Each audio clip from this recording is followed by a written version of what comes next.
Doing something simple, for a guy like, hey, can you iron my shirt for me while I'm getting ready in the shower to go to your event? And it's like, I don't iron no shirt for no man.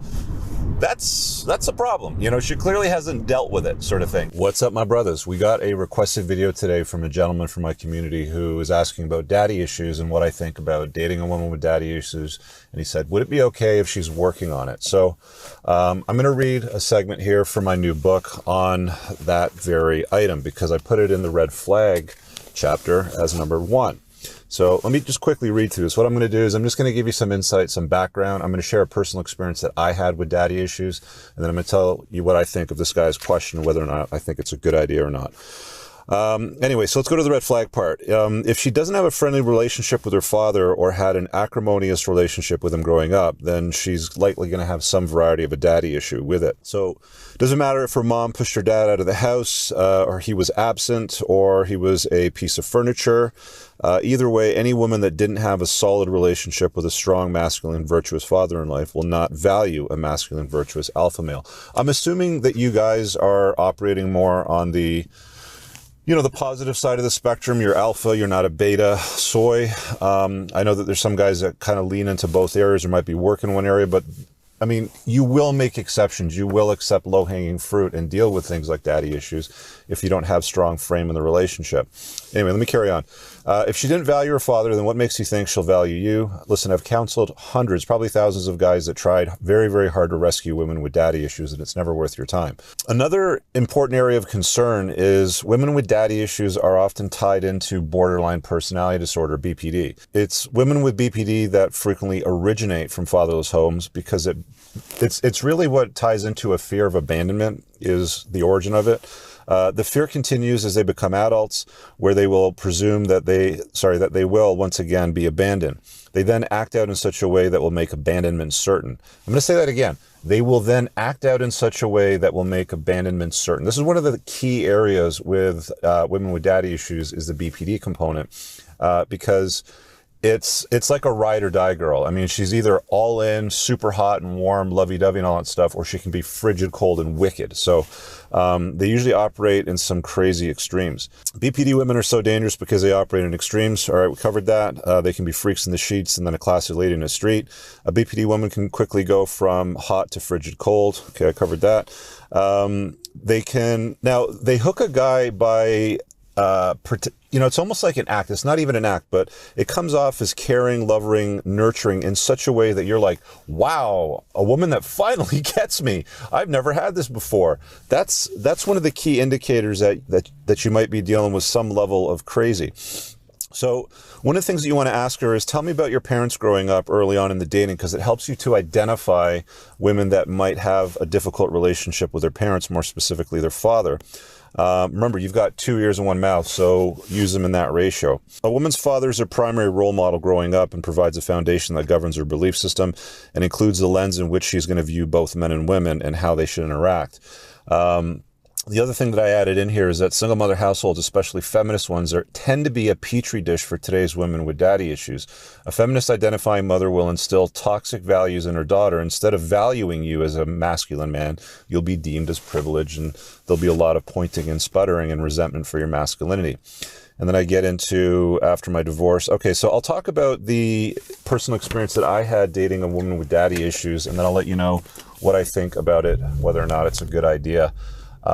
In relation to the guy's original question. So let's start with that. So got divorced, and like an idiot, the first thing that I did is I, started downloading the dating apps, and I got involved almost right away with a woman that had 2 kids in tow from a prior marriage. Now, nobody shows up with a t-shirt that says, hey guys, I've got daddy issues, look out for me.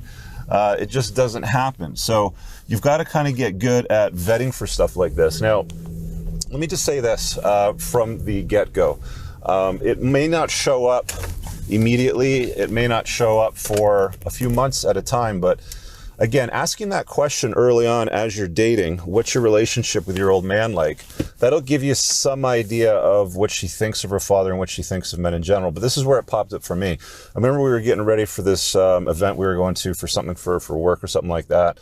And this was probably at least 4 or 5 months into the dating.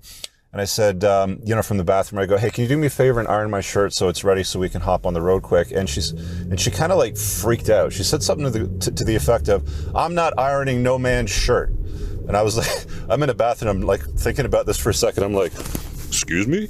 I'm like thinking in my head, what did I just hear there? So anyway, long story short, we expanded on it. And turns out she walked in on her father a few days or maybe a week after her mother died, I think it was, and found out that he had moved in a woman, and she walked in to her ironing her dad's shirts. So let me just rewind the story so you understand the origin of the daddy issues and how it often comes about with these women, because nobody volunteers this stuff early on. It's stuff that you usually get as you kind of dive in to that rabbit hole of that relationship and see what you're really getting into, and you don't learn the facts of it until you really go deep. So what ended up happening was her mom was widowed with 3 kids. I think her mom's first husband died in a plane crash or something like that. He was a pilot or something to that effect. And the widowed mom, of course, finds a follow-up husband, round 2. Hypergamy doesn't care. So guy signs up for a single mom with 3 kids, and they have a 4th, which was my ex-girlfriend. So she has a pretty good relationship from what I understand with him, as I kind of asked all these questions growing up, but found out at some point that he was responsible for countless indiscretions, which I'm not going to get into. I don't know how true they were, or you really don't want to hear these details because she paints a pretty bleak picture, but countless indiscretions, let's call them.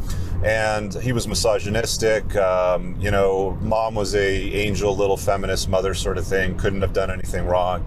And anyway, she dies of, I think it was breast cancer or something, like some form of cancer, and she's in her early 20s, by about 22, 23, so early 20s. This goes down. She doesn't want to talk to her father. Her father moves in, some new woman pretty quickly, and all this stuff kind of like blows up, and she just has this like explosion and decides to go to Asia to teach English.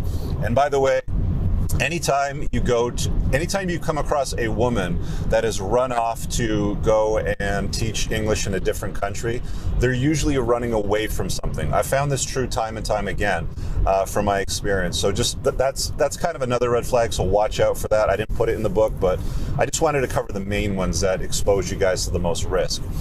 So anyway, that's the long story of it all. That was the origin of it. She obviously had issues with men. She hadn't spoken to her father for 20 years after that. She basically came back from Asia, married up the guy that pined for her in university, and popped out her 2.1 kids standard sort of deal, and then divorced him like 7 years later. That's when I got involved with this train wreck of a scenario. So long story short, my view is, to the original question the person asked, which was, what do you think of daddy issues? If she's working on it, should you make an exception for it?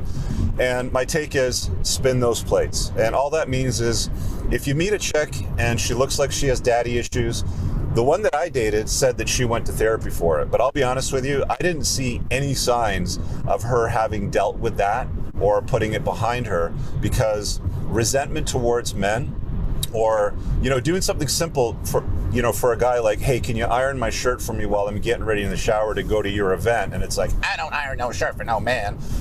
That's a problem. She clearly hasn't dealt with it, sort of thing. So I would just plate him. I would just date him non-monogamously until you see obvious signs that she's dealt with the daddy issues and it's not going to invite problems into your life. Why would you want to invite that into your life? If you're an older, seasoned gentleman and you've got your act together, you got your money right, you're a high value guy, and you should be spoiled for choice at that point, fine, date him if you want. If you want that crazy, daddy issues sort of chick, sort of sex, go for it. But unless she's working on her problems, she will make her problems your problems at some point during the relationship. It's not that, it's not like you can't have a relationship with a chick that has problems like this. You can. It's just you're going to find it incredibly difficult and exhausting to manage the relationship, and it's going to come at the cost of perhaps robbing some of your joy, some of your sanity, and some other things that come with that. And if you think that that's worth it for crazy sex, I don't know. There's lots of women out there that don't have daddy issues that will, knock your socks off and blow your hair back in the bedroom too. So for what it's worth, I would say no. If there's progress being made and it seems obvious, consider it if you want, but generally speaking, it's a red flag. There's a reason why I put it as red flag number 1 in that chapter. If you want to grab my book, it's pinned in the top comment. There's 20 red flags in that chapter, and there's loads of other information in the book that will help you guys level up your level of understanding and awareness. If you don't want to grab the book, the chapter is actually free if you hop on my email list. So pinned in the top comment also is an opportunity to opt into my email list, and you can get that 20 red flag chapter for free and learn a little bit more about those red flags. So, I mean, if you're a woman watching this and you feel like, this is triggering you or it's making you upset, just understand you're probably getting upset because there's some truth in it. And there might be some work that you should consider doing on yourself. Guys, leave a comment below. What experience have you had with women with daddy issues, borderline personality, or anything that's tied into that? It's always good to share experiences with other dudes in the community. I know it helps them understand some of these concepts and problems that can really complicate the crap out of guys' lives. All right, guys, I really hope that you enjoyed that clip. If you want to check out the full-length podcast episode, you can find that right over here. Also, make sure you visit my website over here where you'll find my supplements, the opportunity to book me privately one-on-one for coaching, and most importantly, my new School of Unplugging, which you'll find on the courses tab. Newer to the channel, hit subscribe.